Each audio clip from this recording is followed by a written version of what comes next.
नमस्कार, मैं आकांक्षा मिश्रा स्वागत करती हूँ आपका टीएनवी अकेडमी के एक और ज्ञानवर्धक सत्र में।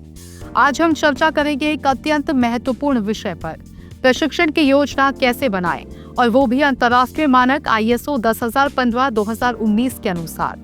ये विषय उन सभी संगठनों के लिए महत्वपूर्ण है जो चाहते हैं कि उनके कर्मचारियों का कौशल केवल जानकारी तक सीमित न रहे, बल्कि उनकी उत्पादकता, प्रदर्शन और व्यावसायिक लक्ष्य सीधे प्रभावित हो। इस स्क्रिप्ट में हम जानेंगे कि प्रशिक्षण योजना के प्रमुख चरण, प्रत्येक चरण के पीछे का तर्क और विधि, ISO 10015 के प्रिंसिपल्स का उपयोग कैसे करें और प्रशिक्षण की गुणवत्ता को मापने की विधियां। तो चलिए अब हम प्रशिक्षण योजना निर्माण की इस यात्रा की शुरुआत करते हैं। प्रशिक्षण की योजना का उद्देश्य है। प्रशिक्षण की योजना केवल किसी तिथि और स्थान को तय करने का नाम नहीं है। ये एक रणनीतिक प्रक्रिया है जिसका उद्देश्य है कर्मचारियों की क्षमताओं को संगठन की आवश्यकताओं के अनुरूप बनाना, कौशल अंतर यानी कि स्किल गैप्स को पहचानना और उन्हें पाटना, दीर्घकालिक विकास लक्ष्यों को समर्थन देना। ISO 10015 कहता है कि प्रशिक्षण योजना तभी सफल है जब वो मापन योग्य और परिणाम उन्मुख हो। प्रशिक्षण योजना के 6 मुख्य चरण। चरण 1, प्रशिक्षण आवश्यकताओं की पहचान यानी कि ट्रेनिंग नीड्स आइडेंटिफिकेशन।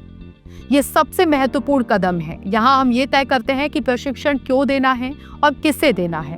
प्रक्रिया 1, संगठन के लक्ष्यों की समीक्षा करें, मौजूदा प्रदर्शन का मूल्यांकन करें, स्किल गैप को चिन्हित करें, प्रशिक्षण की प्राथमिकता तय करें। उदाहरण, यदि बिक्री कम हो रही है तो क्या समस्या ग्राहक संवाद में है या उत्पाद ज्ञान में, उसी के अनुसार प्रशिक्षण तय करें। चरण 2, प्रशिक्षण उद्देश्यों को परिभाषित करना। ISO 10015 के अनुसार हर प्रशिक्षण कार्यक्रम का उद्देश्य स्पष्ट, मापनीय और प्रासंगिक होना चाहिए।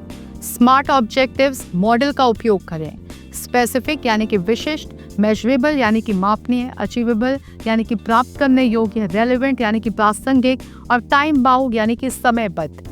उदाहरण, 6 सप्ताह में 10% अधिक ग्राहक संतुष्टि प्राप्त करना एक स्मार्ट उद्देश्य है। चरण 3, प्रशिक्षण विधियों और संसाधनों का चयन। अब ये तय करें कि प्रशिक्षण कैसे दिया जाएगा, classroom, online, on the job या मिश्रित रूप में। अन्य बिंदु, ट्रेनर कौन होगा, सामग्री कौन तैयार करेगा, कौन सा उपकरण या तकनीक का प्रयोग होगा।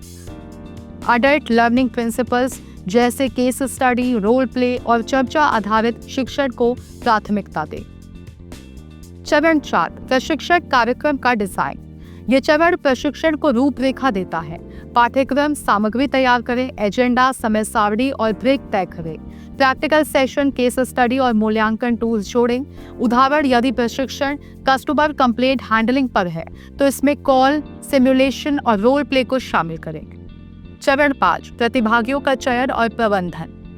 किन विभागों के लोग प्रशिक्षण में आएंगे, क्या वो स्वेच्छा से आएंगे या नामांकित किए जाएंगे, क्या वो पूर्व तैयारी करेंगे। प्रतिभागियों की भूमिका, उनके सीखने की क्षमता और प्रशिक्षण के प्रति उनकी मानसिकता पर विचार करें। चरण 6, प्रशिक्षण क्रियान्वयन यानी कि इम्प्लीमेंटेशन। अब प्रशिक्षण को लागू करें, समय पर शुरुआत करें, सभी सामग्री तैयार हो, ट्रैक रखें कि प्रतिभागी सक्रिय हैं या नहीं। ट्रेनर्स रोल, प्रशिक्षण को संचार कुशल, विषय विशेषज्ञ और संवादात्मक होना चाहिए। प्रशिक्षण मूल्यांकन और सुधार। स्तर 1, प्रतिभागियों की प्रतिक्रिया यानी कि रिएक्शन, क्या उन्हें प्रशिक्षण उपयोगी लगा। स्तर 2, सीखने का स्तर यानी कि लर्निंग, क्या उन्होंने जानकारी या कौशल सीखा। स्तर 3, व्यवहार परिवर्तन यानी कि बिहेवियर, क्या उनके कार्य करने के तरीके में सुधार हुआ। स्तर 4, संगठनात्मक परिणाम, रिजल्ट्स, क्या इससे कंपनी को लाभ हुआ। इन 4 स्तरों पर प्रशिक्षण को आंकना आवश्यक है। दस्तावेजीकरण और रिकॉर्ड कीपिंग। ISO 10015 के अनुसार प्रशिक्षण प्रक्रिया की पूरी रिकॉर्डिंग होनी चाहिए। TNI रिपोर्ट्स, प्लानिंग डॉक्यूमेंट्स, उपस्थिति रजिस्टर, फीडबैक फॉर्म, प्रमाण पत्र, ये दस्तावेज आगे ऑडिट या मूल्यांकन के काम आते हैं। नेतृत्व की भूमिका और संसाधनों का समर्थन। संगठन के उच्च प्रबंधन को प्रशिक्षण बजट निर्धारित करना चाहिए, रणनीतिक दिशा देनी चाहिए और ये सुनिश्चित करना चाहिए कि कर्मचारी प्रशिक्षण को समय दे। एक सफल प्रशिक्षण योजना तभी बनती है जब नेतृत्व और HR मिलकर इसे प्राथमिकता देते हैं। तो साथियों, आज आपने सीखा कि एक प्रभावशाली प्रशिक्षण योजना बनाने के लिए किन चरणों का पालन करना चाहिए और ये भी कि ISO 10015 इस प्रक्रिया को कैसे व्यवस्थित और परिणाम केंद्रित बनाता है। एक अच्छी योजना न केवल स्किल्स को बेहतर बनाती है बल्कि संगठन को भविष्य के लिए तैयार भी करती है। याद रखिए, प्रशिक्षण एक लागत नहीं, एक निवेश है और ISO 10015 उसकी सही रणनीति है।